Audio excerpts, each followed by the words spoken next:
반갑습니다. 안녕하세요. 제가 인터라켄에 한 10년 전, 10몇 년 전에 한번 왔었어요. 또 오게 돼서 아주 오늘 마음이 좋았습니다. 또 여러분 뵙게 돼서 반갑습니다. 우리 아이들이 어렸을 때 그 여름 휴가를 갔었어요.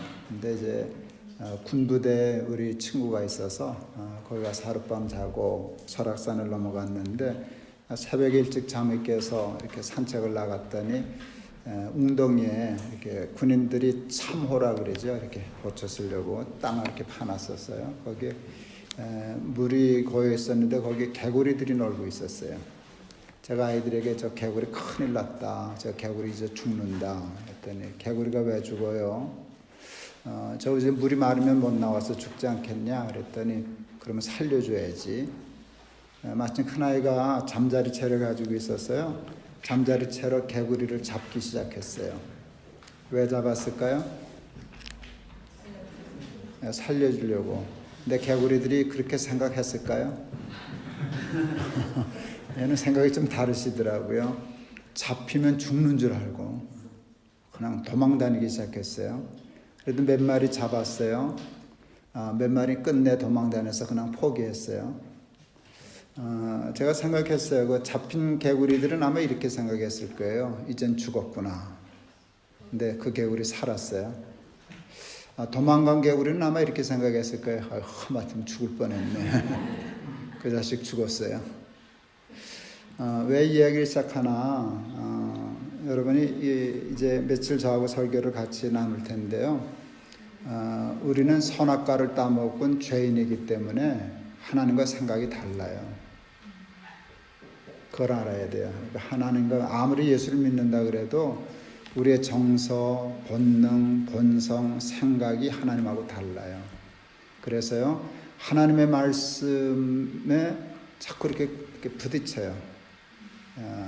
그렇게 하면 죽을 것 같아요. 손해볼 것 같아요. 안 될 것 같아요. 그런데 그래서 자꾸 본능적으로 도망가요. 도망도 가고 어떤 때는 공격도 하고 변명도 하고 자기 이론도 만들고 그러는데 그러면 죽어요. 그냥 하나님 앞에 그런 마음으로 요 며칠 동안 집회 참여하시면 좋겠어요. 그냥 잡히게 해주십시오. 하나님께 잡히게 해주십시오. 죽으면 죽겠습니다. 한번 하라시는 대로 하나님 말씀대로 내가 나를 복종해서 나를 쳐서 꺾어서 순종하게 해주십시오. 그 마음의 기도를 가지고 집회에 참여하실 수 있기를 바랍니다. 저는 평생 설교하고 산 사람이에요. 뭐 장동학 목사님 조셨다는데 우리 목사는 졸면서도 설교 다 할 수 있어요.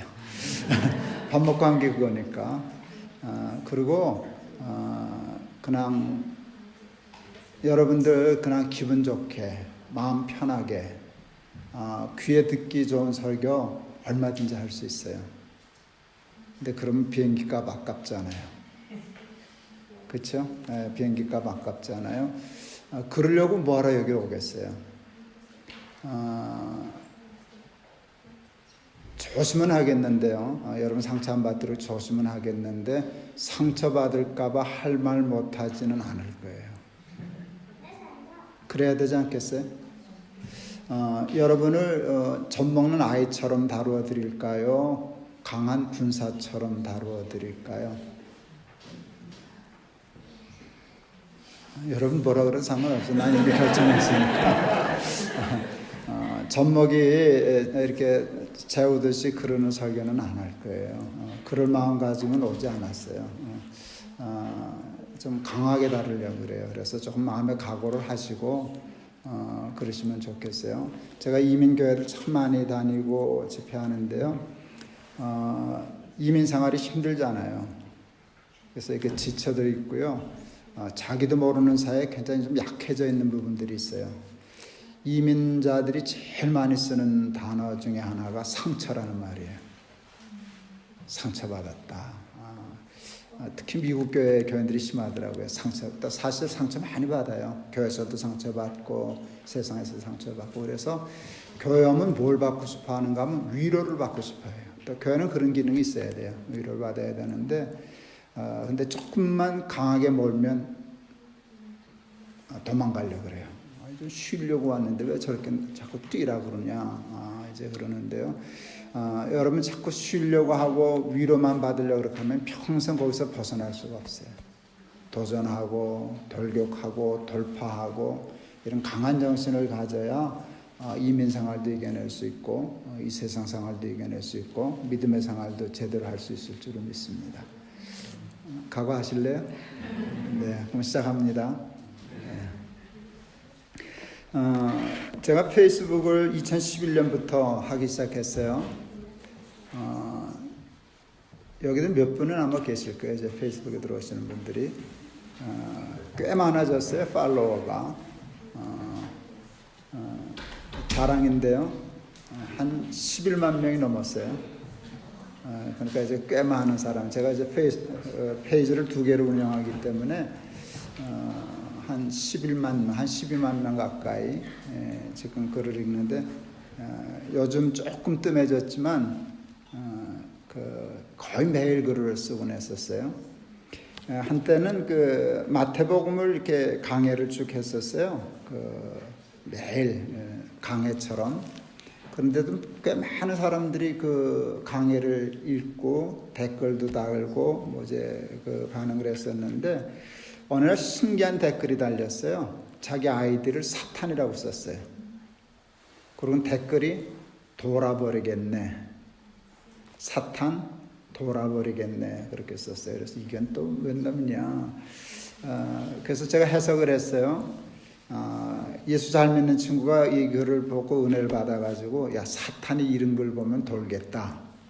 그래서 썼겠지 했는데 아니에요. 그 아이들 클릭해서 들어가면 그 친구 방을 들어갈 수 있잖아요. 봤더니 진짜 사탄교를 숭배하는 사탄교도였어요. 여러분 사탄교가 있다는 거 아세요?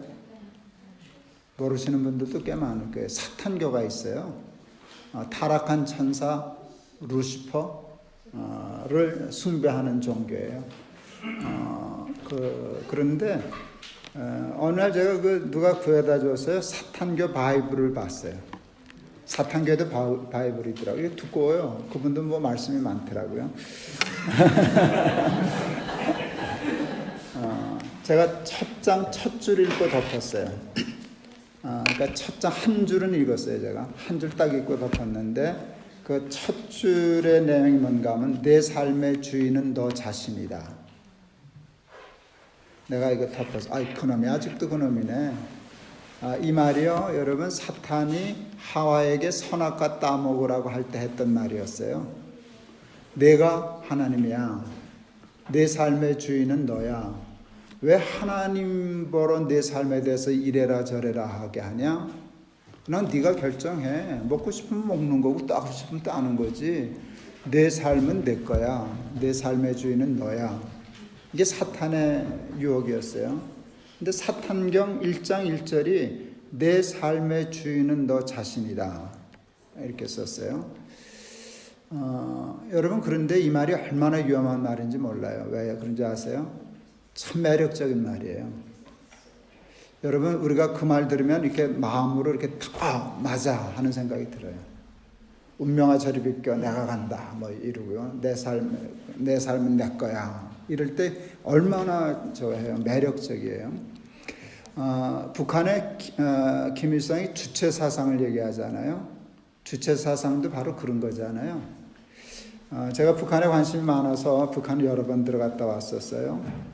거기 가서 있으면 안내원 동무하고 친해져요. 며칠 같이 지나면 사람을 같이 먹고 돌아다니면 친해지잖아요. 또 제가 조심하고 까불지 않고 그분들 자존심 안 건드리려고 조심하니까 굉장히 가까워졌었어요. 이분이 안내원 동무가 어느 날 마음이 좋아져가지고 나한테 이런 말을 했어요. 사실 따지고 보면 우리 어버이 수령님 주체 사상이나 기독교나 그게 그거죠. 그래. 속으로 얘가 미쳤나. 대놓고는 못하지만 그게 어떻게 똑같으냐. 그건 사실 마귀 사상이거든요. 내 삶의 주인은 너 자신이다. 이건 마귀 사상이에요. 왜 내가 내 삶의 주인이 되면 안 될까? 안 되는 걸까? 간단해요. 내가 내 삶의 주인이 되어 살아도 괜찮으려면 이 조건만 충족되면 돼요. 내가 전지전능하면 돼요. 근데 우리는 전지전능해요? 무지무능해요? 좋은 말로 할 때 대답해요. 전지전능해요? 무지무능해요? 그러면 무지무능한 존재가 하나님 저리 비켜 그래 놓고요. 내 삶은 내 거예요. 간섭하지 말아요. 난 나 하고 싶은 대로 살 거예요. 라고 한다면, 그렇게 산다면 잘 살게 될까요? 못 살게 될까요? 답. 못 살게 되죠. 무지무능하니까. 내가 전지전능하면 그렇게 살아도 돼요. 하나님 없이. 근데 내가 무지무능하다면 그건 뭐 필연적인 코스로 실수하고 죽고 망하고 떨어지고 그럴 거예요. 제가 비행기 참 많이 탔어요. 제가 그 밀리언 마일러 된 지가 꽤 오래됐거든요. 비행기 엄청 타고 돌아다녔어요. 근데 한 번도 비행기 타고 안 한 게 있어요. 여러분도 아마 안 했을 거예요. 살아있는 걸 보면. 제가 조종실 문을 두드려 본 일이 없네요. 여보 내가 자동차 운전 한 30여 년 했는데 자동차나 비행기나 그게 그거겠지 뭐. 당신 피곤하지? 내가 대신 조정해 줄게. 그러면 미친 거예요. 가능성 거의 없지만 확률 거의 없지만 조종사 그때 같이 미쳐가지고 너 30년 했냐? 자동차 비행기 비슷해. 잘 됐다. 나 졸린데 나 1시간만 조정해. 하고 날아가는 비행기 조종관 저한테 맡기고 주무시면 비행기 어떻게 될까요? 추락하죠. 저는 그것을 알아요. 그런데 한 가지 더 아는 게 있어요.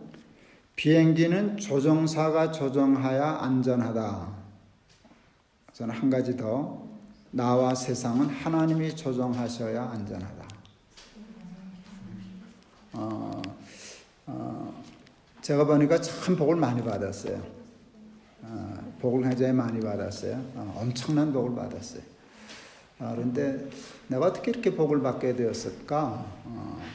어느 날 몇 년 전에 제가 아내에게 하늘이 뚫린 것 같아. 그런 말까지 해봤어요. 하늘이 뚫린 것 같아. 근데 그게 몇 년 전 일이 아니라 요즘도 그래요. 하늘이 뚫린 것 같아요. 왜 그런 복을 받았을까라고 홍두가 묻는다면 전 두 번도 생각 안 하고 그럴 거예요. 오늘 이 말씀 때문이라고. 이거 깨달았기 때문이라고. 비행기는 조종사가 조종해야 안전하고 나와 세상은 하나님이 조종하셔야 안전해. 하나님이 주인이셔. 나는 하나님 아니야. 요거 깨달은 거. 깨달으면 그렇게 다 사나? 그렇지도 못해요. 그러면서도 또 주인 노릇하고 또 어때 보면 또 하나님 자리가 앉아있고 그러는데 그래도 그때마다 정신 차리고 돌아오거든요.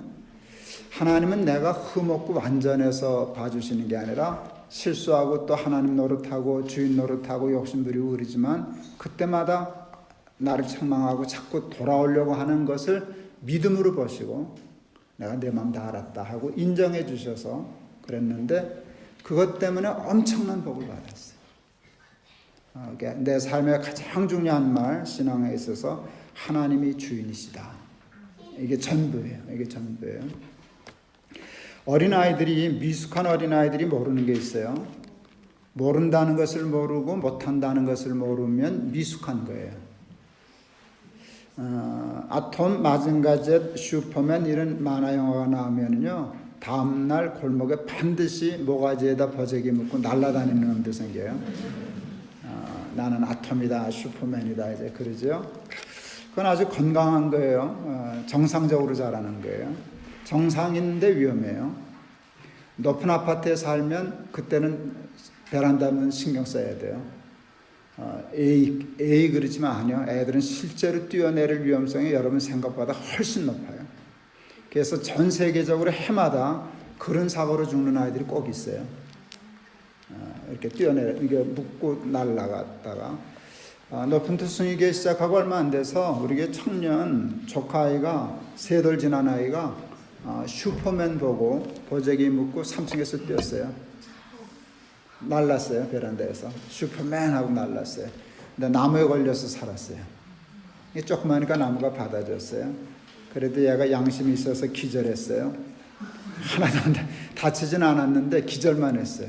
응급실에서 깨어났는데 깨어나면서 하신 말씀이 코미디예요. 왜 난 안 날지? 그러고 깼어요. 지가 안 난 게 아니라 못 난 건데, 근데 애들은 그걸 구별 못해요. 어른들은 슈퍼맨 봐도 그냥 이가 안 묶어요. 그리고 자기가 못 난다는 걸 알아요. 이게 성숙함이에요. 자기의 한계를 아는 것, 이게 성숙함이에요. 자기의 한계를 모르는 것, 이건 미숙함인데 이게 얼마나 치명적이고 위험한 일인지 몰라요. 꽤 오래전에 참 창피한 일인데 한국에 성수대교가 무너졌잖아요. 제가 그 무너지는 날 2시간 반 전에 그 다리 지나갔어요. 아침 7시경에 7시 5분에 무너졌는데 제가 새벽 4시 반에 지나갔거든요. 새벽 기도 인도하려고.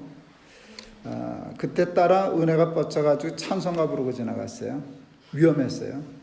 돌아올 때, 퇴근해서 집에 올 때 그 다리 없어져서 한남대교라는 다리로 다른 다리로 돌아왔어요. 한남대교에 올라섰는데 핸들 잡은 손이 떨렸어요. 무서웠어요. 이것도 무너지면 어떡하나. 나 수영도 못하는데. 그러고 건너왔는데 웃기더라고요. 무너질 다리는 찬송가 부르고 지나가고 멀쩡한 다리는 벌벌 떠고 지나오고. 그게 저예요. 저희 어머니 작년에 98세로 돌아가셨는데 저는 무녀동남 외아들이에요. 자식은 나밖에 없어요. 어머니들 모시고 살았어요. 나갈 때마다 인사하고 다녔죠. 어머니 다녀오겠습니다 라고 인사했는데요. 성수대교 무너진 다음 날부터 저는 한 번 더 다녀오겠습니다 라고 인사 안 했어요. 제가 뭐라고 인사하고 다녔는지 아세요? 어머니 나 가요 라고 인사했어요. 온다는 말은 아니에요. 다녀오겠다는 말을 하지 않았어요. 오는 거는 와서 어머니 잘 다녀왔습니다 라고 끊어서 얘기했어요. 별거 아니지만 여러분 중에 다녀오겠습니다는 말을 책임지고 할 수 있으면 예수 안 믿어도 돼요. 자기가 알아서 하면 되죠. 이건 무너질 다리네. 안 가면 되잖아요. 이건 멀쩡한 다리네. 그럼 거기 가면 되잖아요. 인생이 뭐 별거예요. 근데 우리는 그걸 모르잖아요.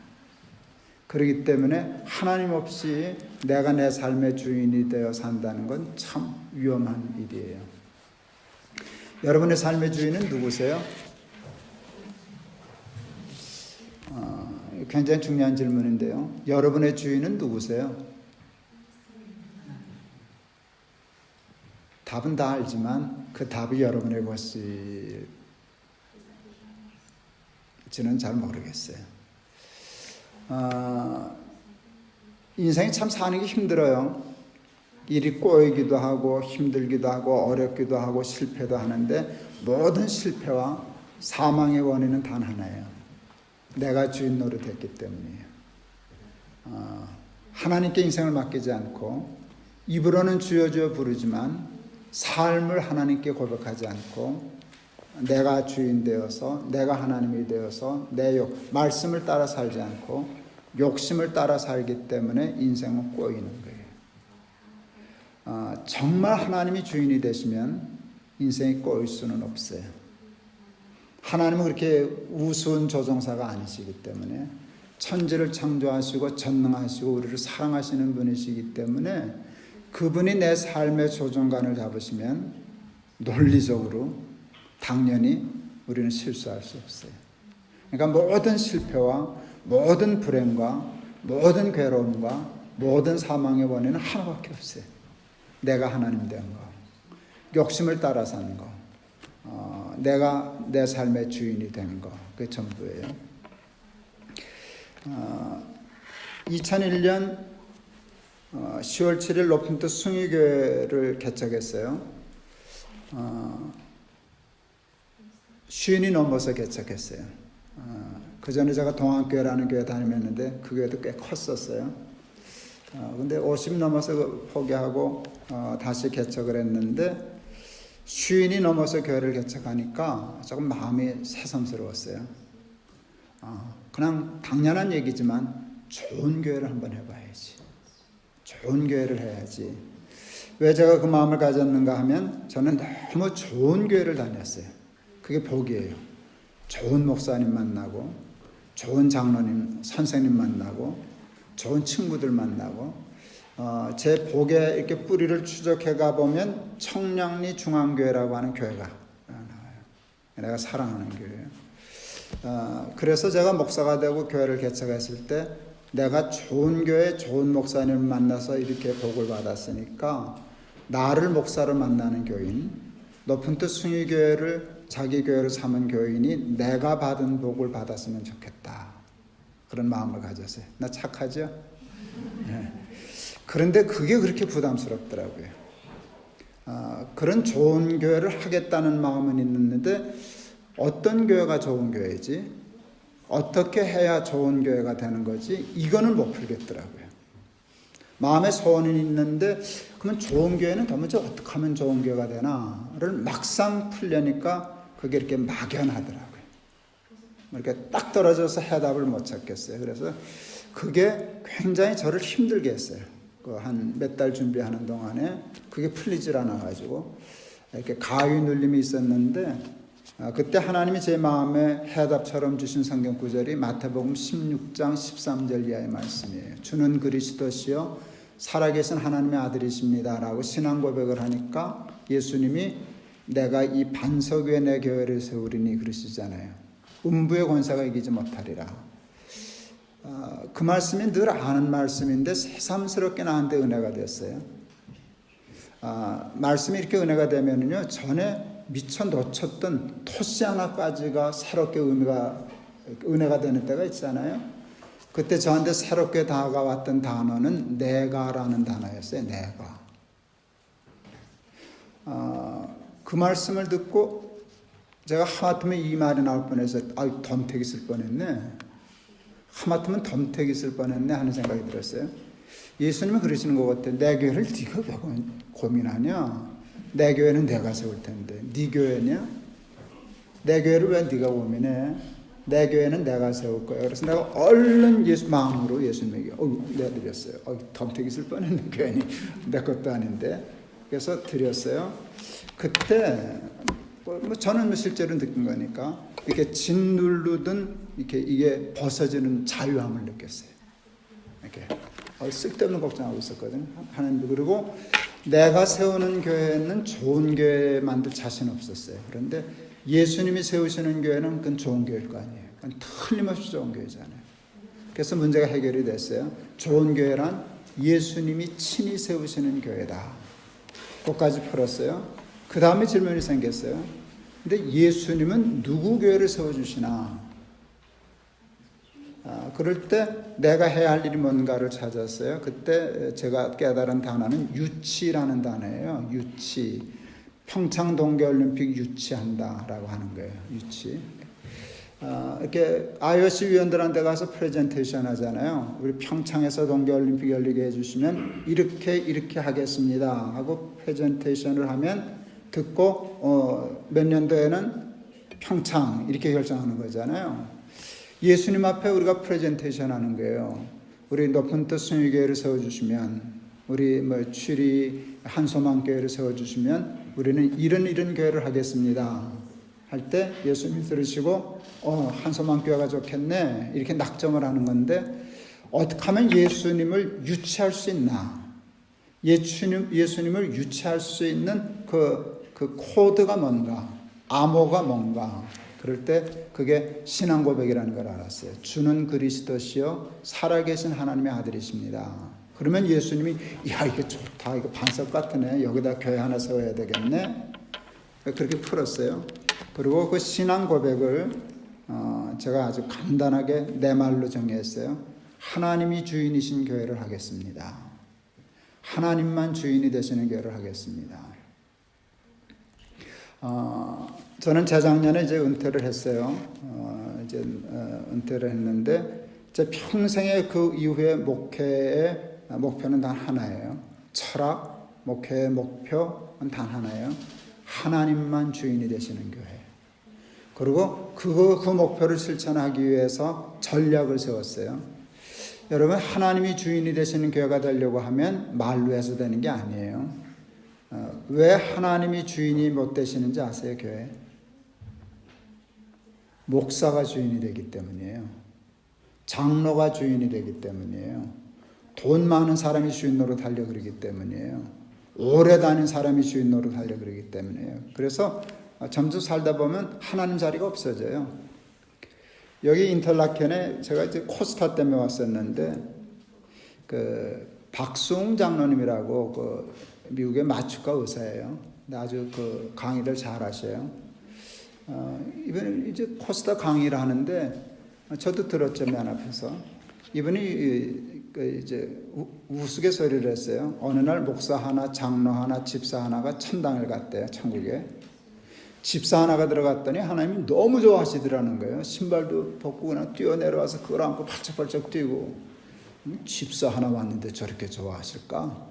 나 장로 들어가면 졸도하시겠네. 이제 은근히 기대하고 갔더니 반가워는 하시는데 아까 그 집사만 못 하시더래요. 그래서 좀 섭섭했대요. 근데 이제 내가 들어갔다는 거예요, 목사가.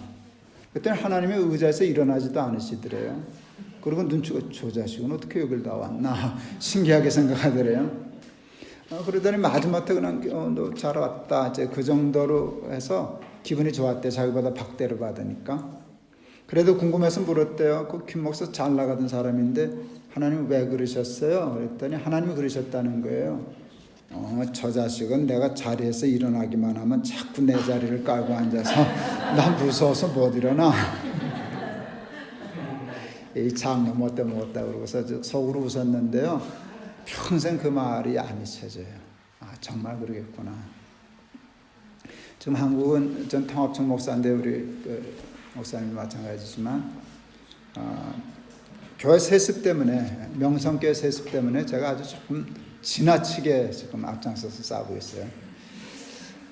왜 그런가? 하나님 자리 뺏는 거잖아요. 그 교회 주인은 그냥 목사잖아요. 뭐든지 마음대로 하고 다 자식에게 물려주고 뭐 이제 그러는 거. 그래서 그러는 건데 하여간 사람이 주인이 되기 때문에 하나님이 주인 못 되는 거거든요. 그래서 전략을 세웠어요. 사람은 절대로 주인이 못 되는 교회를 하겠습니다. 그리고 이제 정관을 만들었어요. 제가 정관을 만들었는데요. 정관을 만들기 전에 저희 교회가 그냥 뭐 그런 교회도 있거니 하고 그냥 흘려 지나갔어요. 우리가 석 달 만에 1000명 출석했어요. 교인들이 쏟아져 들어온 교회예요. 장로 하셨던 분만 35분 오셨어요. 근데 밝힌 분만 35분이고 안 밝힌 분이 더 많았어요. 대개가 다 안수 집사님, 권사님, 하던 서리 집사님은 다 하던 분이 왔지 초신자는 거의 없었어요. 다 교회 생활에 나름대로 상처받고 불만이 있어서 내가 그래서 우리 교회가 난민 수용소다 내가 그랬었어요. 난민 수용소다. 그러나 그들은 피해서 왔지만 피해서 온 사람들은 의인이죠. 아니 그들도 선악과 따먹은 죄인이기 때문에 기회만 있으면 또 주인 노릇하고 남에게 상처 줄 그게 다 있는 거거든요. 근데 우리 교회는 뭐가 문제인가 하면 터줏대감이 없는 거예요. 개척한이기 때문에 이들이 잘못되면 또 주인 되겠구나. 주인 노릇하기가 쉽겠구나.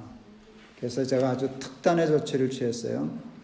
만 2년 동안 직분을 명하지 않았어요. 장로, 집사, 권사를 세우지 않았어요. 다 성도라고만 불렀어요. 그리고 예배만 드리고 일을 하지 않았어요.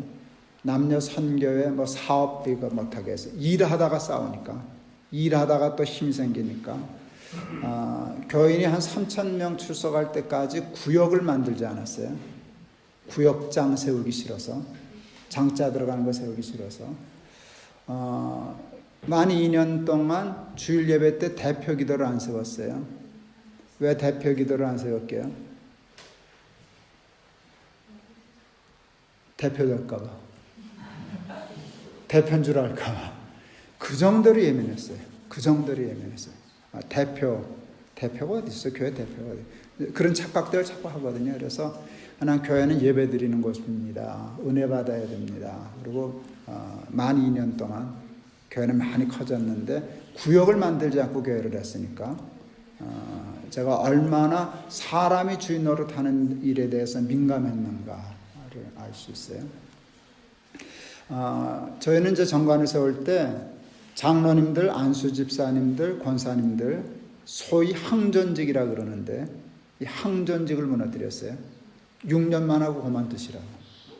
우리는 그래 6년 단임제예요. 목회를 해보니까 충성하는 사람들이 사고를 치더라고요. 열심히 있는 사람들이 절대로 헌신하고 충성하면 사탄이 내버려 두질 않아요. 자꾸 부추겨요. 네가 얼마나 헌금 많이 했는데, 네가 얼마나 희생 많이 했는데, 네가 얼마나, 너 여기 몇 년째냐? 네가 이 교회 주인이야. 너 없으면 안 돼. 이렇게 자꾸 썩이더라고요. 그래서 교회 사고 나는 거 보면, 자꾸 주인 노릇하는 거 보면 오래된 사람, 충성하는 사람들. 그래서 6년이면 그만두게 했어요. 단임제예요. 그래서 사고 칠만 하면 우리는 잘려요. 그래서 6년 되면 다 없어졌어요. 그런 식으로 하다 보니까 교인들이 주인 노릇을 이제는 못하게 돼요. 문화가 그렇게 됐어요. 주인 노릇 하려고 그렇게 하면 이상한 사람 됐어요. 처음에 이렇게 교회를 시작하니까요, 부자들도 꽤 있었는데요. 숫자가 많으니까 부자들도 그 중에 있을 거 아니에요. 부자들이 저 돈 많이 갖다 줬어요. 교회 하는데 쓰시라고. 제가 받았게요, 안 받았게요? 대답해봐요. 뭐 그렇게 중요한 대답 아니니까. 받았게요, 안 받았게요? 받았죠. 그걸 왜 안 받아? 잘 썼죠. 그런데 그게 이상해요. 이렇게 돈을 많이 내면 무의식적으로 사탄에게 쏘아서 그런 것 같아요. 자기가 대주주인 줄 알아요. 이제 은근히 꼭 그렇게 계산하고 내는 건 아닌데, 이렇게 돈이 많이 나가면 본전 생각이 나는가 봐요. 그래서 목사를 로열 패밀리가 되고, 그리고 교회에 이제 좀 힘 있는 사람이 되고, 그러는데 저는 돈만 받고 그걸 인정을 안 해줬거든. 그러니까 돈을 나중에는 안 주시더라고요. 그런데 안 줘도 상관없는 게 그때는 교회 돈 많은데 교인들이 많아져서. 그래서 연보를 많이 하든지 오래 다니든지 장로가 됐든지 약간 제도적으로 문화를, 교회 문화를 주인 노릇 못하게 했어요. 목사는 우리 한서만교회는 그냥 6년이면 목사도 자르대. 그러니까 목사가 사고 칠 수가 없어요. 그죠? 사고 쳐봤자 잘리니까.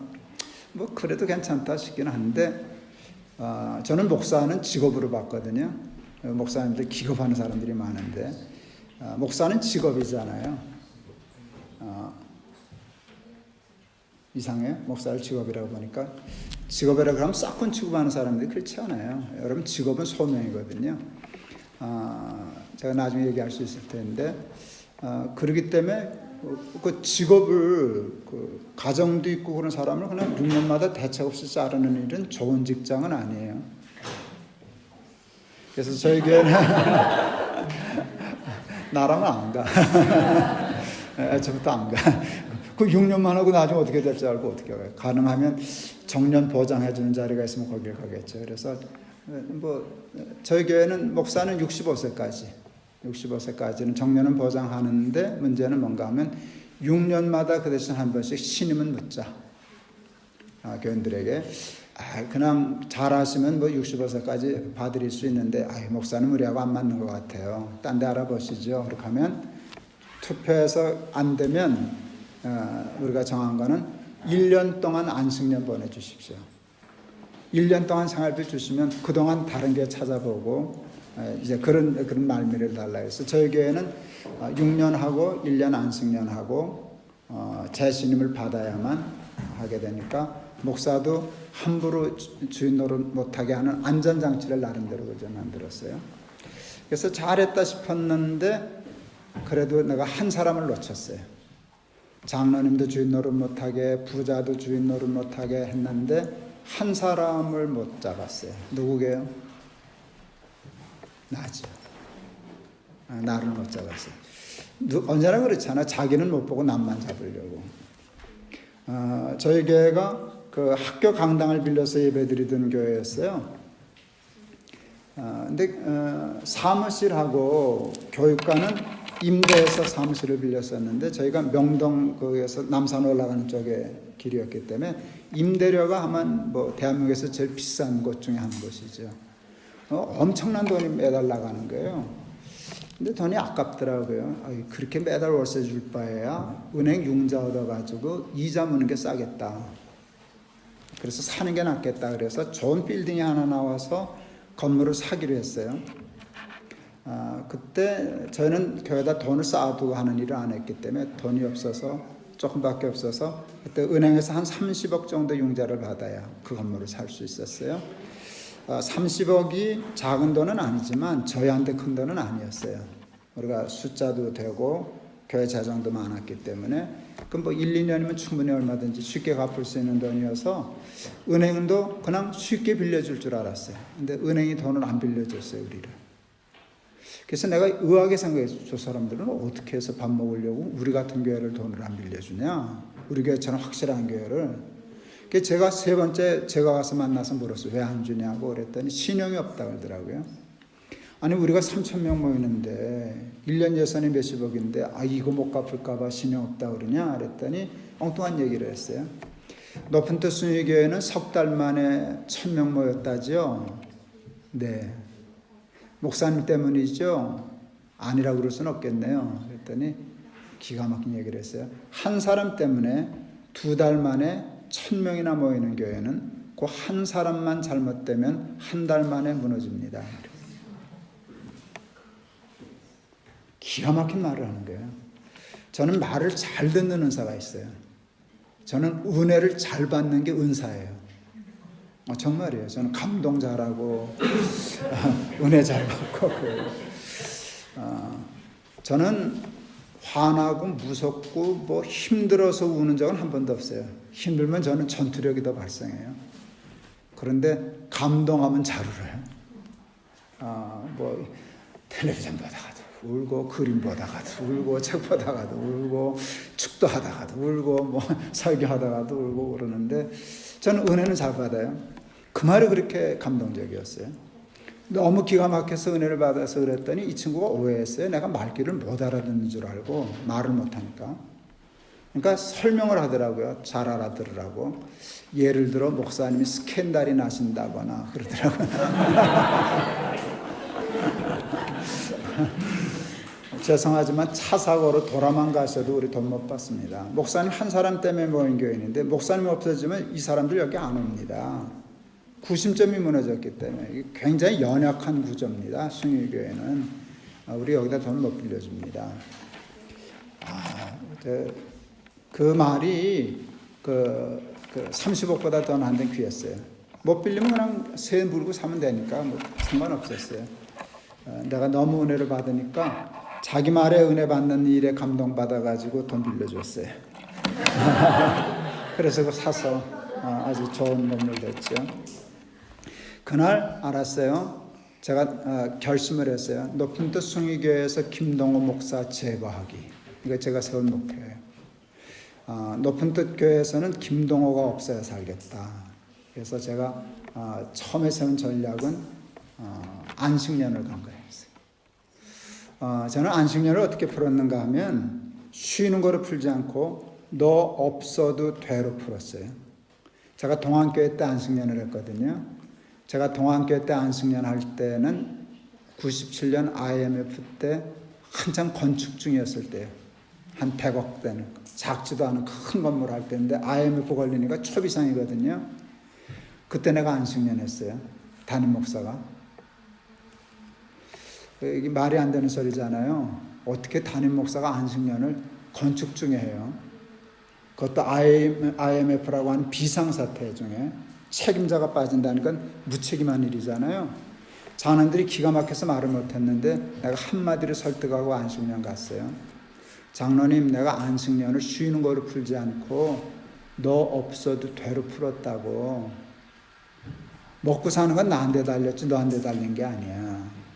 6년 동안 열심히 농사 짓다 보니까 너 잘라서 먹고 산 줄 알지? 쉬어봐. 사는데 지장 없어. 그걸 깨닫는 게 안식년이라고. 말을 오죽 잘하나 내가. 또 나는 그렇게 진짜로 믿었고 장로님이 옳다고 생각하고 안식년 보내주었어요. 제가 그 안식년 건축 끝나고 입당하기 전날 들어갔어요. 그리고 그 동안에는 한 번도 전화도 안 했어요, 교회에. 전화하면 나한테 뭐 물어보고 은원할까봐. 나하고 은원하지 말라는 거예요. 다 허물어져도 상관없으니까, 사기당해도 상관없으니까 장로님들 알아서 하라고. 나는 개의치 않는다고. 근데 예배당 잘 지었게요, 못 지었게요? 잘 짓더라고요. 그러니까 내가 없어도 되는 교회가 좋은 교회거든요. 그러니까 숭의교회도 내가 없어도 되는 교회 해서 제가 안식년을 1년을 얻었어요. 장로님들이 기겁을 했어요. 저는 한 달에 한 번을 설교를 안 하곤 했었어요. 제 설교에 길들여지니까. 다른 설교들 들으시나 폭이 넓어지니까 한 달에 한 번 설교를 안 했어요. 제가 설교 안 하는 주일은 한 800명 안 왔어요. 내가 이래봬도 그런 사람이에요. 매주일 전화 사무실. 누가 설교하냐고 이번 주일은. 제가 설교하는 주일 많이 와. 안 하는 주일 한 800명씩 줄어. 장로님들이 그 얘기를 했어요. 목사님 설교 한 주일만 빼줘도 한 800명씩 안 오는 교회입니다. 1년 동안 강대를 비면 우리 교회 무너집니다. 그래서 그러니까 내가 가야 된다고 그랬어요. 언제까지 이렇게 이 구조로 갈 거냐. 내가 없어도 젖을 떼야지. 그래서 갔어요. 교인들한테 잘 설명하고 부탁하고 안식년 갔어요. 교인 줄었게요, 안 줄었게요? 줄었어요. 조금 줄었게요, 많이 줄었게요? 많이 줄었어요. 1000명 줄었어요. 첫 주일날 1000명 안 왔어요. 장로들이 놀래가지고 메일 보내고 거보십시오. 우리가 뭐라 그랬습니까? 당장 들어오셔서 수습하셔야 되시지 않겠습니까? 그럴 때 제가 근사한 말 했어요. 다 무너져도 안 들어갑니다. 내가 들어가면 수습됩니다. 근데 내가 들어가야만 수습되는 거는 내 교회지 하나님 교회 아닙니다. 내가 목회를 잘못해서 엉터리 교회를 만들어서 그런 겁니다. 엉터리 교회는 무너져야 됩니다. 다 무너져도 안 들어갑니다. 무너졌게요, 안 무너졌게요? 안 무너졌어요. 1000명 줄은 데서 그냥 스톱했어요. 그리고 1년 버티는 동안에 다시 1000명 들었어요. 그러니까 결과적으로 안 줄었어요. 그런데 안 준 게 중요한 게 아니라 전에는 내가 없으면 왔다 갔다 하는 연약한 교회였는데 제가 안식년 1년 버티고 돌아왔을 때는 내가 없어도 되는 교회가 되었어요. 예, 그렇게 해서 그 바람에 내 주가는 폭락했죠.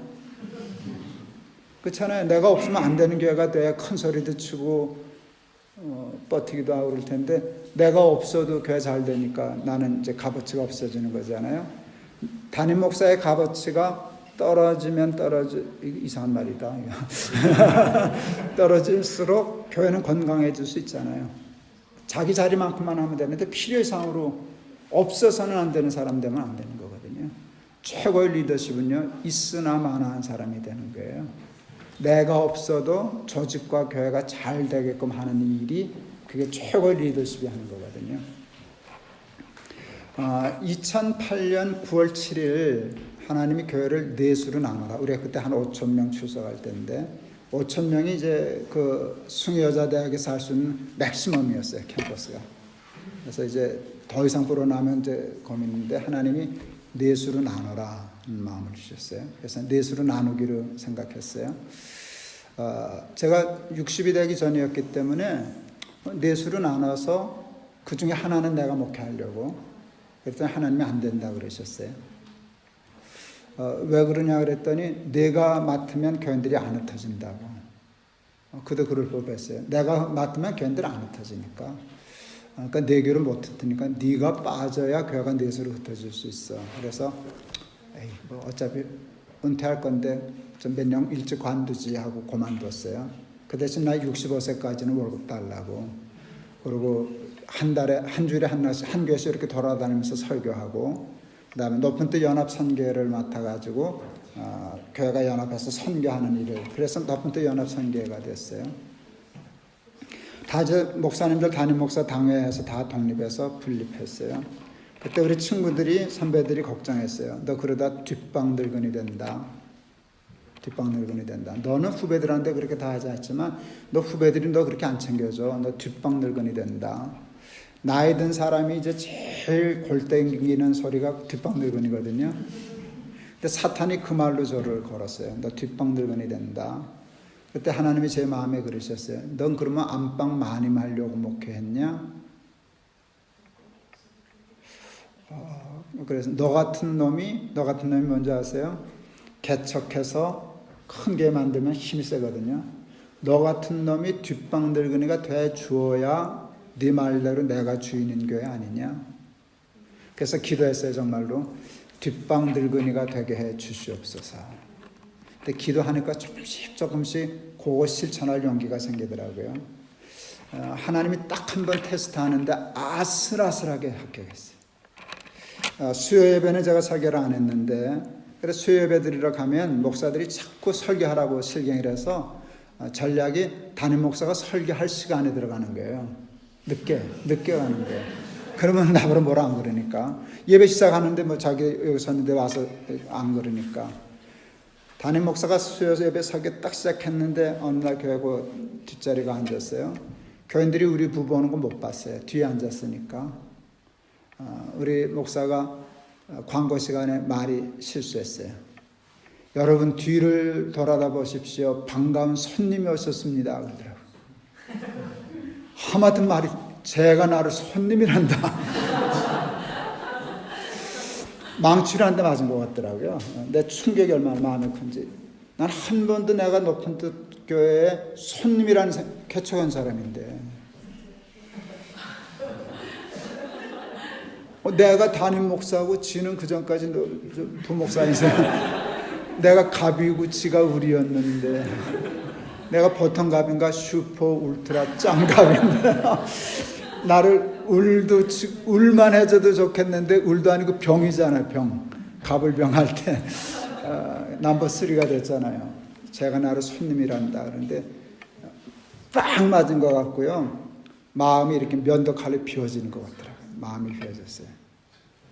그게 위기예요. 근데 그때 하나님이 그러셨어요. 얘야, 네 그랬더니 손님이 되어야 끝까지 반가운 법이란다 그러셨어요. 그래서 또 기도 많이 해서 반가운 손님이 되게 해주셨어요. 그래서 제가 할 때까지요 손님 노릇하는 훈련 많이 했어요. 제가 정말 손님이 될게요, 안 될게요? 됐을 것 같아요, 안 됐을 것 같아요? 많은 사람들은 안 믿어요. 아직도 제가 높은 뜻 교회를 뒤에서 이렇게 영향력 행사하고 지배하고 그러는 줄 생각하는데 안 그래요. 정말로 안 그래요. 내가 증거를 댈 수 있어요. 숭의교회에서 4개로 분립했다가 지금 9개가 됐어요. 그 사이에. 요 최근에는 분립한 교회에서 또 분립을 했어요. 분립한 교회가 숫자가 많아져서 높은 뜻 정의교회에서 높은 뜻 덕서교회로 분립했어요. 한 700~800명을 담임 목사가 데리고 나갔어요. 본교회를 담임 목사가 맡고 개척교회를 세우면 개척교회가 잘 안 돼요. 담임 목사가 나가면 개척교회가 돼요. 담임 목사 프리미엄이 있기 때문에. 그리고 본교회는 본교회라고 하는 프리미엄이 있기 때문에 또 살아요. 근데 이게 쉽지 않죠. 담임 목사가 본교회를 버리는 게 쉽지는 않죠. 근데 우리 높은 뜻 정의교회가 오대신 목사가 자기가 새로 개척해서 나갔어요. 그러니까 높은 뜻 정의교회 그때 한 2,000 몇백 명 남았을 때인데 큰 교회잖아요. 그래도 담임 목사 새로 청빙해서 지금 왔어요. 여러분 그게 장로님들이 높은 뜻 정의교회 새 목사 청빙할 때 저하고 의논했게요, 안 했게요? 했게요, 안 했게요? 안 했어요. 제가 섭섭했게요, 안 했게요? 제가 섭섭했게요, 안 했게요? 잘하네. 섭섭하더라고요. 제가 이렇게 준비를 하고 있었어요. 당연히 나한테 와서 의논할 줄 알았어요. 나는 당연히.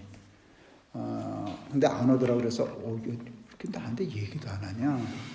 나한테 와서 의논하면 내가 말을 준비하고 있었고 이건 나한테 물어보지 마라.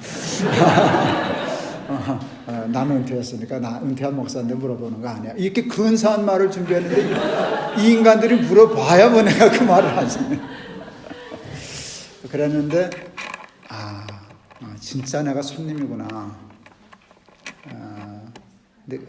그런데요, 하나님의 약속을 지켰어요.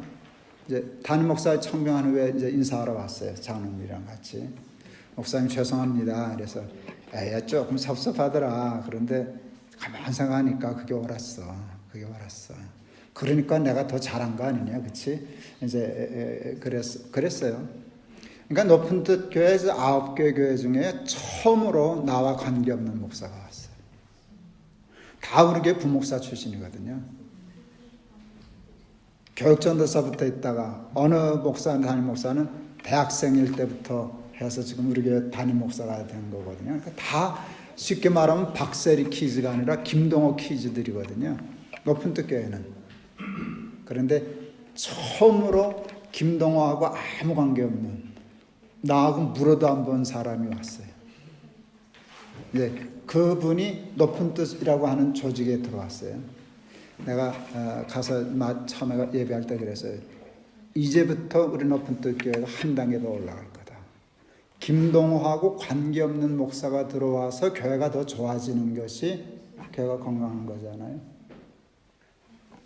뭔 얘기 하려고 그랬는가 하면 제 나름대로 높은 뜻 교회에서 제일 위험한 인간은 저거든요. 그러니까 나만 빠지면 다른 사람이 뭐 주인 노릇하겠어요. 나도 빠졌는데. 그래서 힘들었지만 10년을 준비하고 나를 자꾸 다짐하고 미리 공약하고 나 은퇴하면 이렇게 할 거다. 밤낮 페이스북에다 글 쓰고 올문 올려고 이렇게 해서 빠져나왔어요. 그랬더니 우리 교인들이 우리 후배 목사들이 나를 반가워하게 해요? 부담스러워하게 해요? 반가워해요. 내가 뭐라 안 그러니까. 내가 간섭 안 하니까. 내가 뭐라고 정말 안 하니까. 그러니까 부담이 없으니까 반가워하더라고요. 그래서 내가 반가운 손님이 됐어요.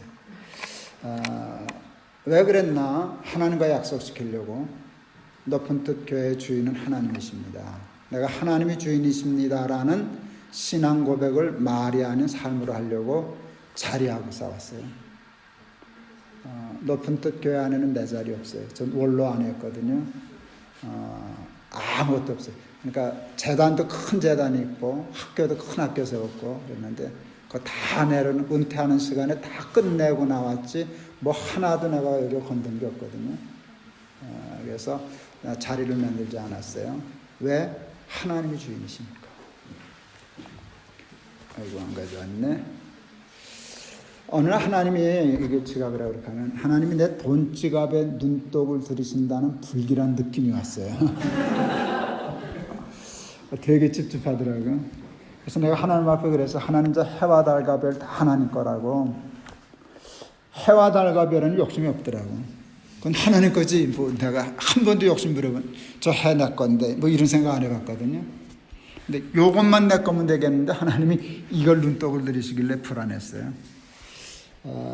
근데 저는 이게 장난 같은 생각도 저는 생각을 오래 하는 습관이 있어요. 생각을 오래 해요. 그러니까 이렇게 한 번 보고 생각을 끝내지 않고요. 이렇게 휴대폰이 이렇게 생겼구나 하면 반드시 뒤집어 보고 싶은 거예요. 이 뒤는 어떻게 생겼을까? 뒤에는 뭐가 있을까? 옆에는 뭐가 있을까? 그러니까 생각을 다면으로 하는 거예요. 그래서 사람들이 저한테 붙인 별명이 역발상을 잘한다는데 그 본래 하는 짓이 그거거든요. 왜? 내가 한쪽 면만 봐서는 모르니까. 내가 처음 생각한 게 다 진리는 아니니까. 뒤도 돌아보는 거예요. 반대도 이렇게 생각해 보는 거예요. 그때 하루 종일 그 지갑 생각하다가 굉장히 중요한 깨달음을 깨달았어요. 지갑의 주인이 내 주인이구나. 이게 하나님 거여야만 하나님이 내 주인이지. 이게 내 거면 지갑의 주인이 나면 내 주인도 나다. 지갑의 주인과 내 주인은 동일하다. 다시 물어볼게요. 여러분 주인은 누구세요?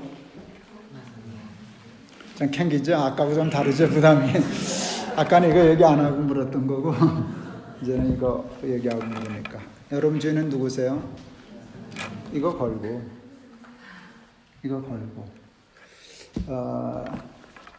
저는 목사치고는 부자예요.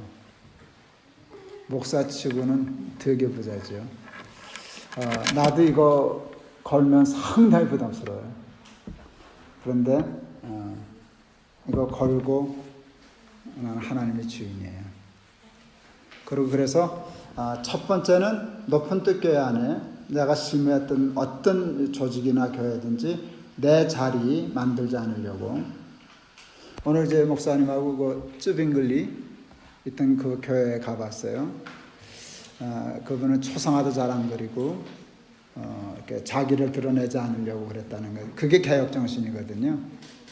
그런데 하여간 자리, 교회 안에 내 자리 흔적 안 만들려고 했었어요. 두 번째 싸운 것이 이 지갑이에요. 사람이 가장 주인 되고 싶어 하는 게 크게 여러 가지가 있는데 제일 큰 두 놈이 누군가 하면 자리하고 돈이거든요. 이것을 포기할 수 있으면 다른 거 포기하는 거는 그냥 덤으로 쫓아오는 거예요. 이것도 버렸는데 뭘 욕심 부리겠어요. 이거하고 자리 욕심 안 내는데 뭐가 욕심이 나겠어요. 그래서 큰 놈들을 대장들을 잡으면은 쫄병들은 따라오는 거거든요. 근데 이건 쉽겠죠. 이거 포기하는 거 쉽죠? 그게 그렇지 않아요. 이게 훈련이 필요해요. 이게 결단으로 되는 게 아니에요. 결심으로 되는 게 아니에요. 한번 흥분해서 감정적으로 됐다고 되는 게 아니에요. 끊임없는 반복적인 훈련을 통해서 이렇게 다져지는 거예요. 저희 교회 장로님 중에 그 특전대 출신 장로님이 계셔요. 러시아 선교사도 갔다 오고 그러시는 분이에요. 나보다 10년이신 분인데 이분은 월남전에서 전투도 하고 그랬어요. 여러분 특전대는요. 적군을 앞에 보고 싸우는 군인이 아니에요. 일반 군인은 여기는 이건 아군 진영이고 이렇게 마주보고 싸우는 거잖아요. 특전대는요. 헬리콥터 타고 밤중에 낙하산으로 적진해서 작전 수행하고 헬리콥터 불러서 탈출하고 이게 영화가 똑같은 거잖아요. 그러니까 상당히 그건 거의 죽는 사람이 많은 그런 부대거든요. 근데 그 장로님이 그 특전대 출신인데 실제로 그런 전투를 했던 분인데, 난 2층에만 서도 다리가 후들거리더만 어떻게 비행기에서 뛰어요. 그랬더니 훈련 받으면 됩니다. 아무렇지도 않게. 그걸 누가 알지 모르나 훈련 받으면 되겠지. 석 달을 훈련 받는다 그러더라고요. 그 첫 헬리콥터 탈 때까지 특전대들이. 근데 그 연습하는 데가 점프 연습하는 데가 레펠이라고 그러더라고요. 나도 그건 텔레비전에서 봐서 알아요. 근데 그 레펠의 높이가 10m래요. 왜 10m인가 하면 사람이 가장 공포를 느끼는 높이가 11m래요. 근데 10m에 서면 11m가 나오잖아요. 높이가. 거기가 제일 무섭대요. 제일 무섭다는 뜻이 뭔가 하면 더 올라간다고 더 무서워지진 않는. 제일 무서우니까. 거기가 무서움의 끝이니까. 그 다음부터 올라가는 건 똑같대요.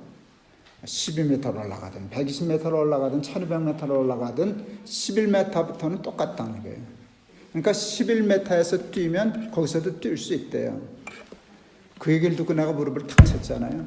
알았다.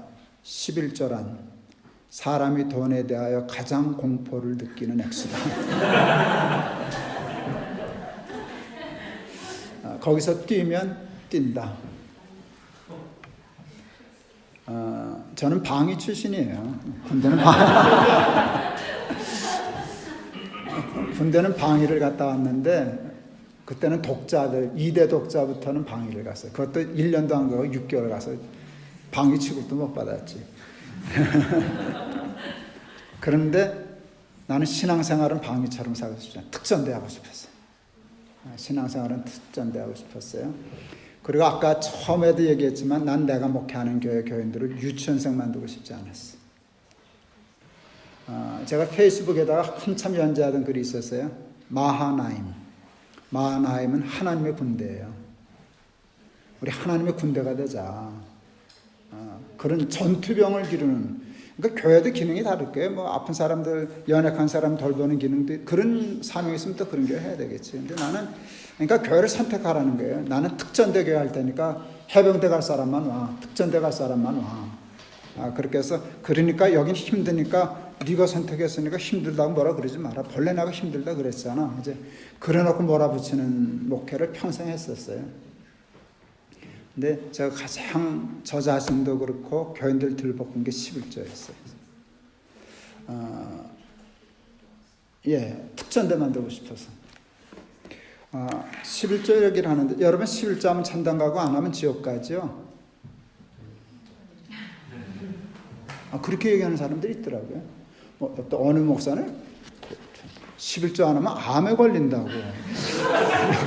이게 좀 무당인가 안 해서 그냥 내가 어느 정치인한테 무당인가 그랬다가 재판 걸려가지고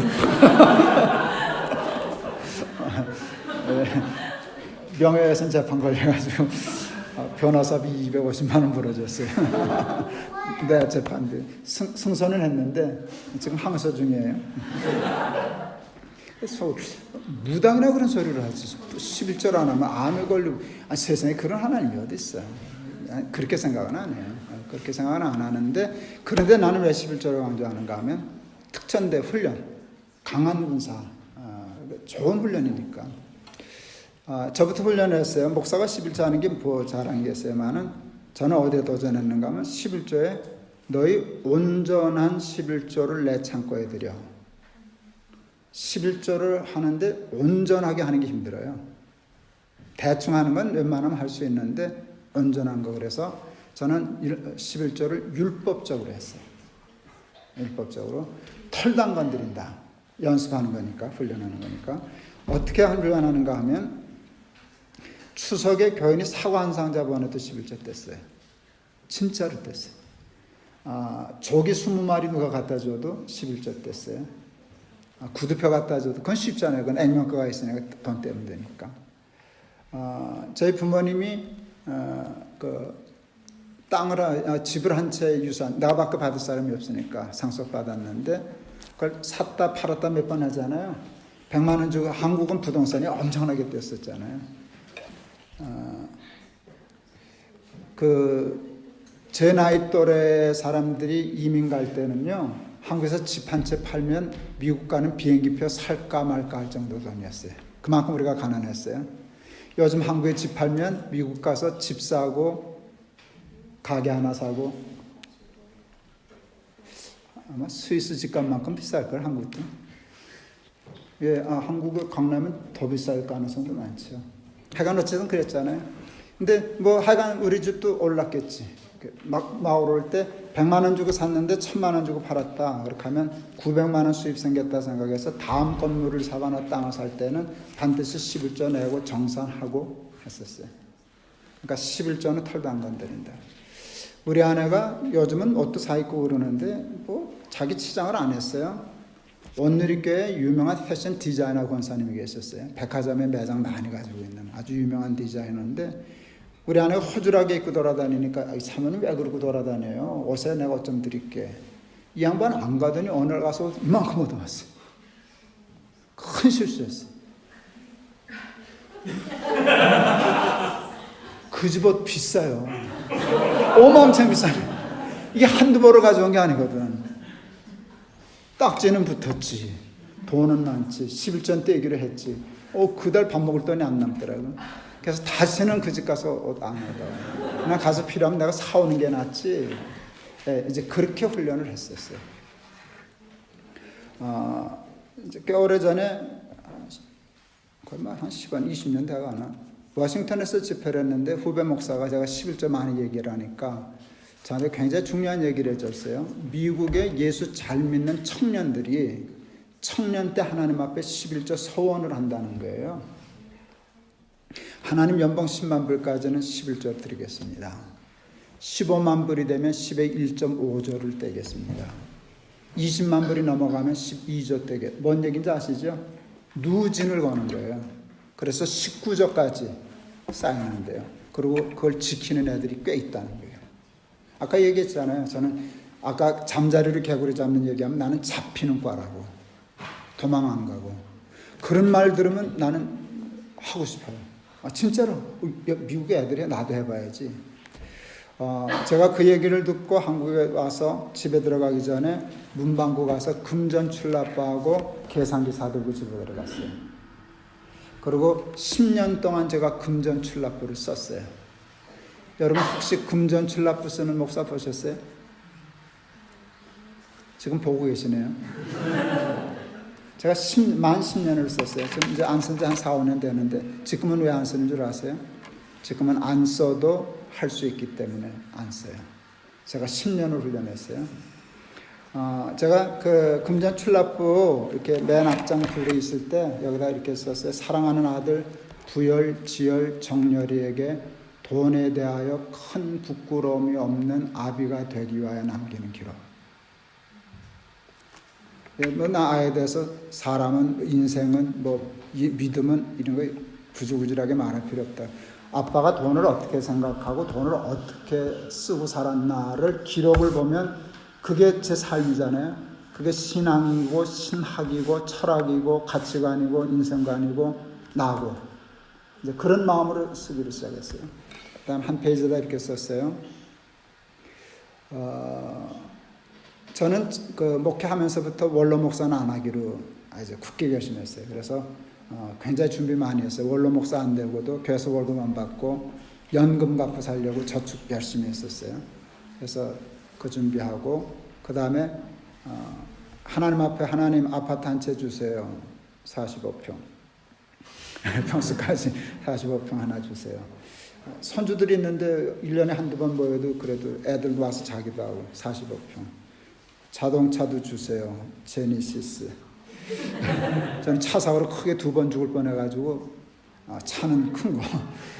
오래 타는 안 써도 큰 거. 이렇게 제니시스. 지금 K9 타요. 괜찮아요. 그 다음에 제가 다른 욕심은 없는데 하나님 우리 손주들 제가 손주가 5인데 손주들 용돈 줄 수 있게 해주세요. 여러분 이게 늙음하게 쪼들리면은요 애들 용돈 주는 게 부담스러우면 비참해질 것 같더라고요. 애들 봤을 때 야 할아버지가 용돈 줄까? 이게 이제 할아버지 가오잖아요. 용돈 주게 해주세요. 그다음에 3번째 하나님 은퇴한 후에 친구 만났을 때 신발끈 안 묶게 해주세요. 내가 밥값 내게 해주세요. 그다음에 이제 조금 욕도 못 하고 소리인데 하나 더 있어요. 저는 골프 치게 해주세요. 제가 당뇨가 올해로 꼭 만 30년이에요. 근데 당뇨 가닥을 잡은 게 이제 제가 11년 됐는데 우리 아들놈이 강권에서 시작을 했는데 골프 시작하면서부터 조금 잡혀졌어요. 제가 미국에서 안승연 할 때 1년 내내 골프장 가서 살았거든요. 그러니까 이게 가닥이 잡히더라고요. 한국은 아직도 좀 힘들어요. 비용이 너무 많아. 그래서 그런데 골프장 회장님이 나 당뇨병 있다고 회원권을 주시는 바람에 예, 그렇게 큰 부담 없이 가게 됐어요. 그래도 하여간 골프 치게 해주세요. 여러분 제가 보세요. 원로 목사 안 돼도 먹고 살게 해주세요. 아파트 주세요. K9 주세요. 용돈 주게 해주세요. 가방 물게 내게 해주세요. 골프 치기. 이게 여러분 대한민국의 목사 중에 몇 퍼센트가 그거 가능할까요? 아마 1%도 안 되지 않을까 싶어요. 근데 저는 그거 할 수 있거든요. 저는 그거 하고도 돈이 났거든요. 이제 우리 이제 김 목사는 이제 상처받을 텐데. 그래서 저는 큰 교회에서 생활비 잘 줬겠죠. 그리고 저는 책 많이 썼어요. 거기 있는데 저보다 훨씬 많이 썼어요. 한 50권 썼어요. 근데 거의 다 베스트셀러였어요. 인쇄 어마어마청 받았어요. 아마 집 매체 살 만큼 받았어요. 괜찮죠? 그 돈이 늘 들어왔어요. 그 다음에 제가 또 수입원이 또 하나 있어요. 뭐게요? 전 강사비 많이 받았어요. 그러니까 저는 보세요. 교회에서 월급 받았지, 책 인쇄 어마어마청 받았지, 돌아다니면서 강의하면서 강사비 많이 받았지. 셋 중에 하나만 가지고도 사는데 지장 없는데 저는 3개를 받았잖아요.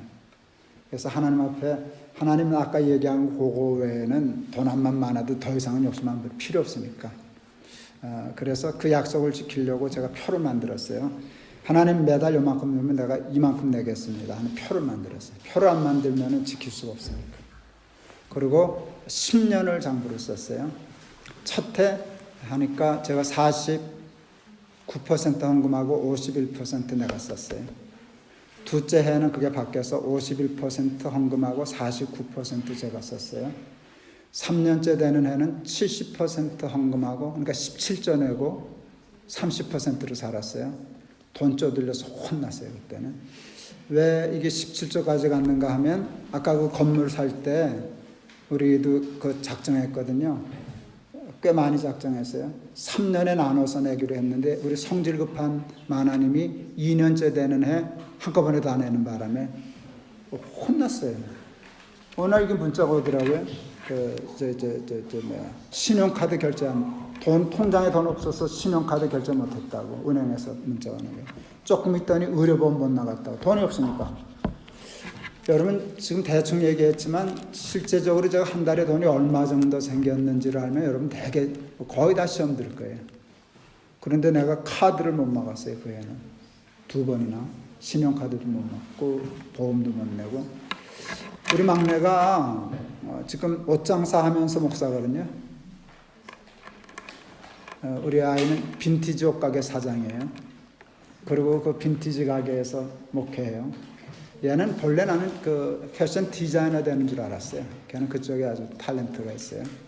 자기는 옷을 되게 좋아하는데 걔는 상이 옷이에요. 상을 주려면 옷으로 줘야 돼. 그게 제일 좋은 거예요. 무슨 상 줄 일이 있어서 우리 아내가 카드 주면서 30만 원이야? 네. 하고 가더니 45만 원 긁고 오셨어요. 욕 바가지로 먹었지. 근데 나는 그거 갖고 애들이 한 번은 그렇지. 그래서. 근데 애가 야단을 먹는데 웃더라고. 내가 그 심보를 알지. 욕은 잠깐이고 옷은 몇 달이 가지. 그 징글징글한 놈이 있어요. 내가 불러. 난 야단 잘 안 치는데 부르니까 이놈이 긴장하더라. 야단 안 치는 아버지가 부르니까 심각한 거잖아요.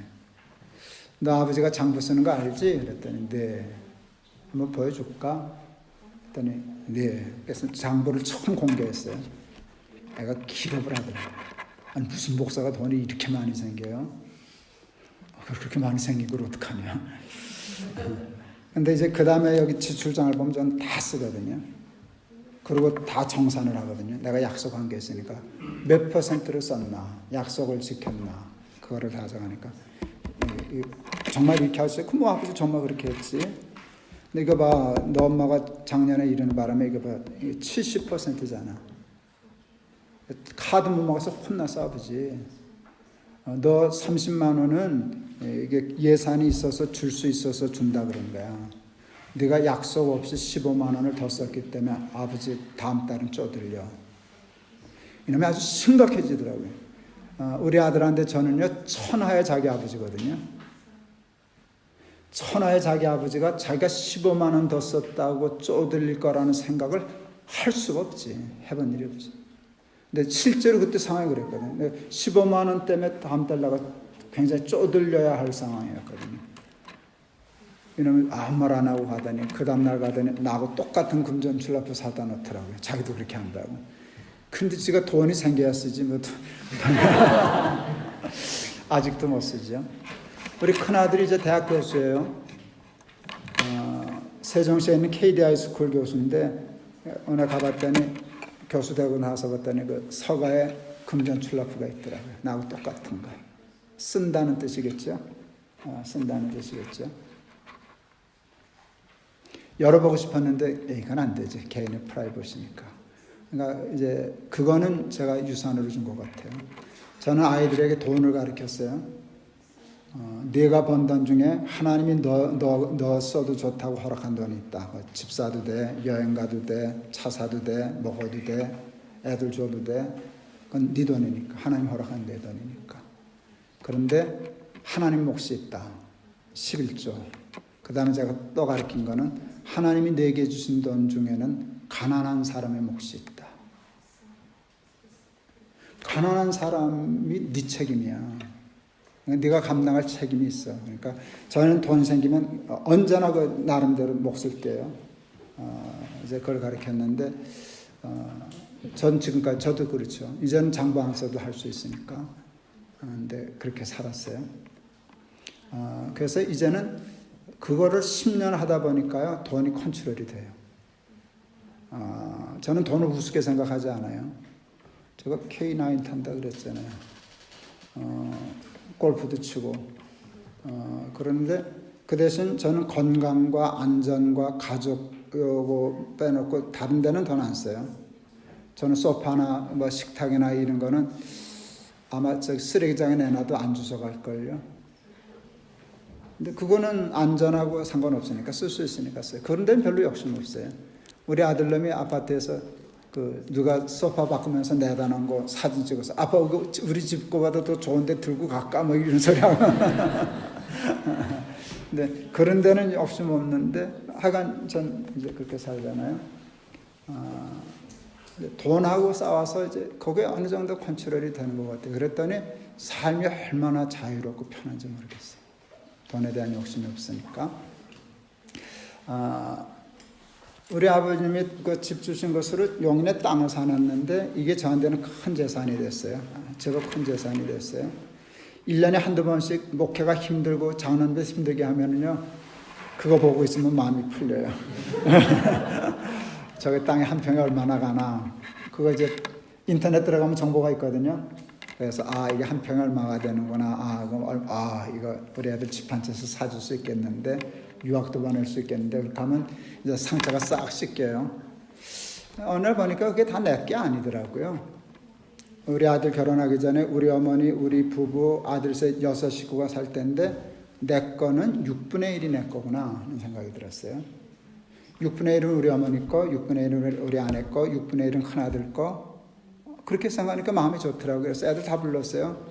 아버지가 이런 생각했는데 우리 집 재산이 이만큼 돼. 작지 않아. 근데 그거 다 아버지 거 아니야. 아버지 거는 6분의 1이야. 너도 6분의 1은 네 거야.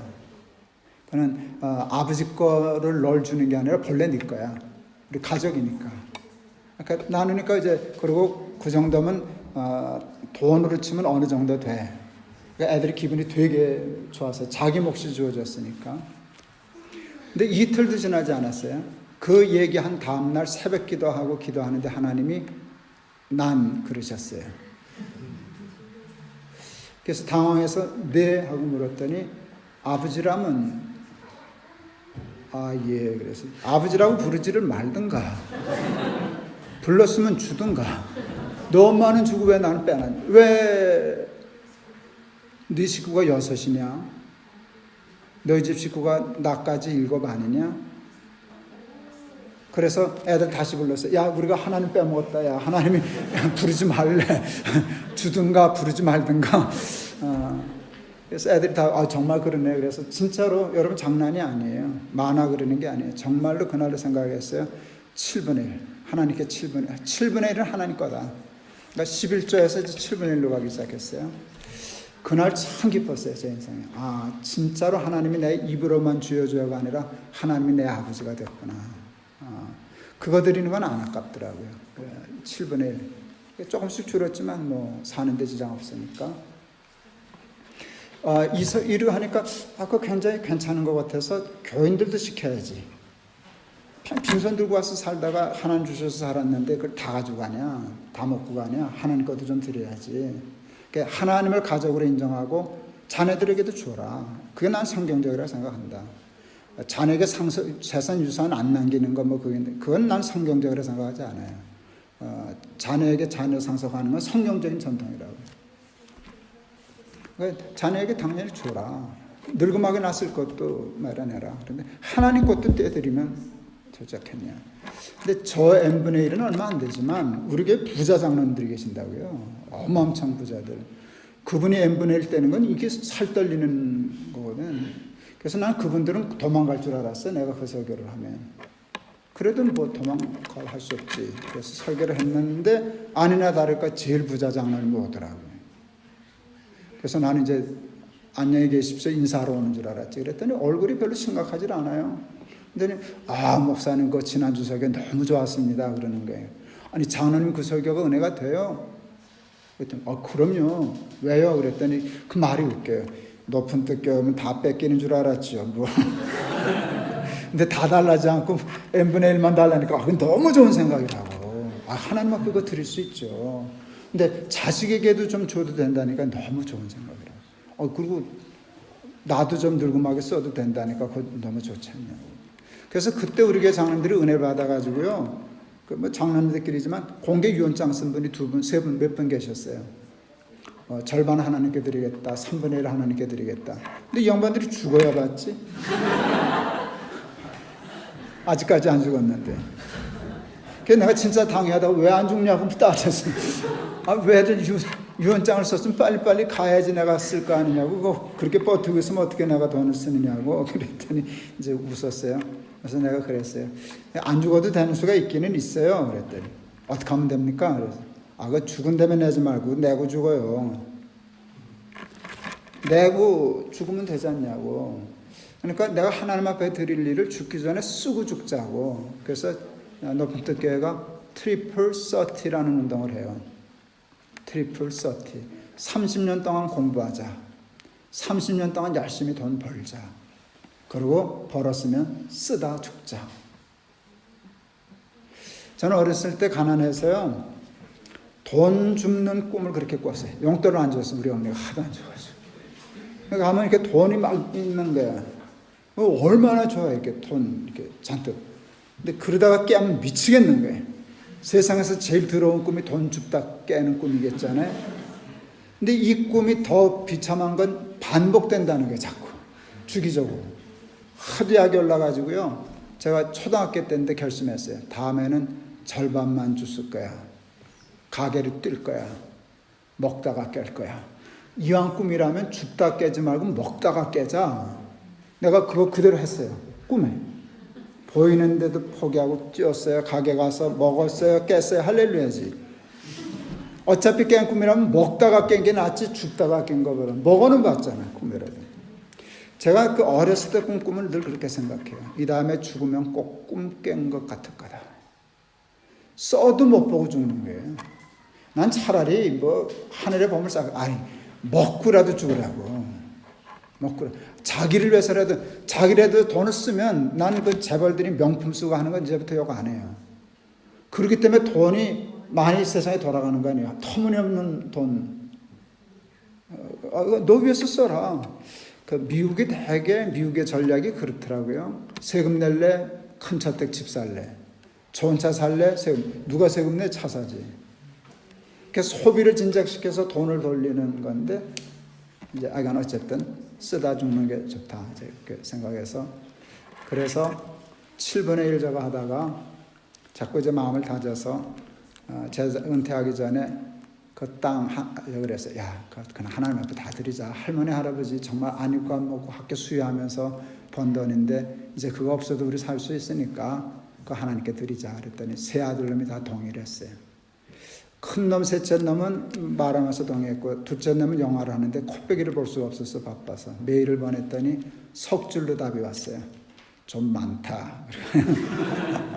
첫째 줄, 둘째 줄 우리한테는 나만 돼야 뭐 큰 데는 아니고 우리한테는 좀 많다. 셋째 줄이 좋았어요. 그런데 참 좋다. 그래서 그걸로 제가 지금 PPL 재단 대표잖아요. 이제 제법 큰 재단이 됐는데 그 재단 세워서 탈북자들, 이제 가난한 사람들 자립하고 창업하는 그런 재단을 했습니다. 이게 제 나름대로 평생 하나님이 주인이십니다라는 그것을 지키기 위해서 구체적으로 싸운 거예요. 지갑하고 싸우고 돈하고 싸우고 하는 거예요. 그래서 저는 지금 알거지 됐겠죠.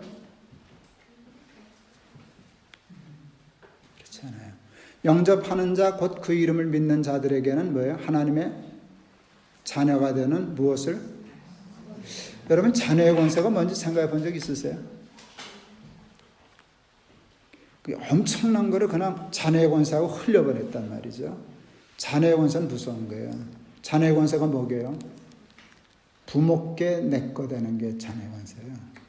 애들이 학교 갔다 올 때 야 우리 집 갈래 그래요. 우리나라 말로 우리 집은 자기 집이라는 거죠. 도둑놈들이. 10원도 안 버텨놓고 자기 집이라고. 우리나라 코미디언 중에 이휘재라고 있는데 그 총각 때 그 친구들이 전화했는데 그 아버지가 받았대요. 거기 휘재네 집이죠. 그랬더니 그 영감님 그러셨다는데 아니다 내 집이다. 여러분 휘재 아버지 집이니까 누구 집이에요? 휘재 집이에요. 그게 뭐예요? 그게 자녀의 권세예요. 그러니까 우리가 하나님의 자녀가 되면 우리 11조가 하나님께 되는 게 아니라 하나님 나라가 내 거 되는 거예요. 이게 권세예요. 베드로가 주는 그리스도시여 살아계신 하나님의 아들입니다. 그러니까 예수님이 베드로에게 천국의 열쇠를 주시더라고요. 천국의 열쇠가 뭔가 했더니 이게 자녀의 권세더라고요. 천국의 열쇠, 자동차 열쇠 줬다, 네 차야. 아파트 열쇠를 줬다, 네 집이야. 천국의 열쇠를 줬다, 하나님 나라가 내 거야. 이 개념이거든요. 제가 돈 없이 살아가지고요, 제 취미가 애들 용돈 주는 거예요. 거의 특기에 가깝죠. 근데 저는 가난하지 않았기 때문에 늘 애들한테 용돈 줄 수 있는 여유가 있었거든요. 그래서 우리 애들 돈 만판 썼겠죠? 아니요. 100원, 1000원 하면 줬어도 10,000원 하면 반드시 물어보고 주고 준 다음에 확인하고. 돈이 아까워서요? 아니요. 애가 아까워서. 내 취미대로 내 특기대로 돈 주면 애가 스포일 되잖아요. 그래서 돈 그랬어요. 어느 날 우리 애들이 어렸을 때 제 설교 테이프를 많이 들었는데 큰 놈이 중학교 2학년 때인데 새 놈 태우고 1시간쯤 가는데 큰 놈이 그러더라고요. 아버지 1시간쯤 가는데 설교 테이프 좀 꼽아요. 이게 웬 떡이냐고 테이프를 꼽았어요. 그랬더니 거기서 나는 우리 아이들을 사랑합니다. 내 생명보다 더 귀합니다. 뭐 이따 소리 하고 있더라고요. 그래서 좀 애가 들으니까 좀 멋쩍기도 하고 그러는데 그놈이 꼭 그럴 것 같아. 아이고 생명은 나중에 주시고 10,000원이나 제때 주세요. 그렇잖아요. 우리 큰아들이 한동대를 갔어요. 포항에 있잖아요. 갔을 때 제가 1학년 때 크레딧 카드를 만들어줬어요. 우리 아내가 반대하는 걸. 애 한테 카드를 주냐고. 근데 얘가 왜 애냐고, 저 어른이지. 카드를 줬어요. 우리 아내가 1년을 체크했어요. 쓸 때 썼나 쓸 만큼 썼나. 철없이 함부로 쓰면 잘라버리려고. 근데 어느 날 우리 아내가 이렇게 얘기했어요. 부열이가 철들었어. 여러분 이 철들었다는 말이 굉장히 중요하더라고요. 그러니까 카드를 쓸 때만 쓰는 거예요. 돈을 제대로 관리하는 거예요. 여러분 철든 자식은 믿어요? 못 믿어요? 믿는 자식은 카드 체크해야 안 해요? 믿으니까 그다음에 안 하게 되더라고요. 오래 쓸 때 썼겠지 그랬어요. 여러분 지 돈이 내 돈인지는 모르나 내 돈은 지 돈이죠. 여러분은 아니에요? 아니에요. 내 돈이 어디 있어요? 다 지 돈이죠. 잘못 쓰니까 못 주는 거지 잘 쓴다면요. 생명이라도 줄 수 있는데 줄 수 있으면 다 주고 싶죠. 내가 그날 알았어요. 자식을 믿으니까 자식이 철이 드니까 카드를 줄 수 있구나. 베드로가 예수님을 믿으니까 예수님이 베드로를 믿으실 수 있게 되었구나. 예수님이 베드로를 믿으시니까 열쇠를 주셨구나. 내가 자식을 믿으니까 카드를 주는구나. 그때는 카드가 없어서 열쇠를 주셨다 그랬구나. 요즘 성경 쓰면 이렇게 쓰시겠다. 내가 천국 카드를 내게 주리니 내가 땅에서 이렇게 하면 저는 이게 좀 미신적인 것 같기도 하고 기복적인 것 같기도 해요. 그런데 그렇지 않아요.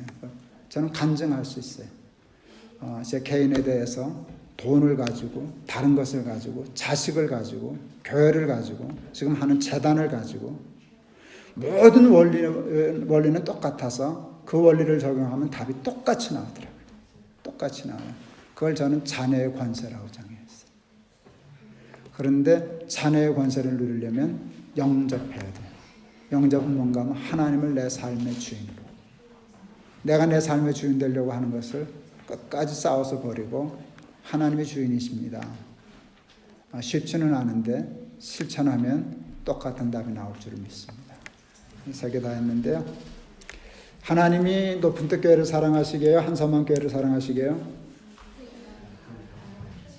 똑같이 사랑하시죠. 하나님이 저를 사랑하시게요? 여러분을 사랑하시게요? 똑같이 사랑하시죠. 똑같이 사랑하시죠. 이 설교가 어려워서 이해 못할 사람은 없어요. 그런데 이해한다고 사는 건 아니에요. 동학교에 있을 때 우리 장로님 한 분이 LA를 갔는데 조카가 지 설교를 듣더래요. 테이프. 야, 그 설교 좋으냐? 좋은데요? 조심해라. 왜요? 듣기는 쉬운데 살기가 너무 힘들어. 다 잘 들으셨는데요. 들었다고 살 수 있는 건 아니에요. 그런데 들었다고 복을 받는 게 아니라 시작이지만 살아야 복을 받아요. 한번 여러분 도전해 볼 수 있기를 바랍니다. 절대 쉽지 않습니다. 그러나 싸워서 11조부터 도전해 보고 또 교회에서 충성하고 자꾸 자리에 욕심 부리지 말고 자기 부인하고 그렇게 해서 마음속에 하나님이 주인이십니다. 온전하지 않아도 돼요. 마음의 진심만 있으면 하나님이 그걸 봐주시는 거지.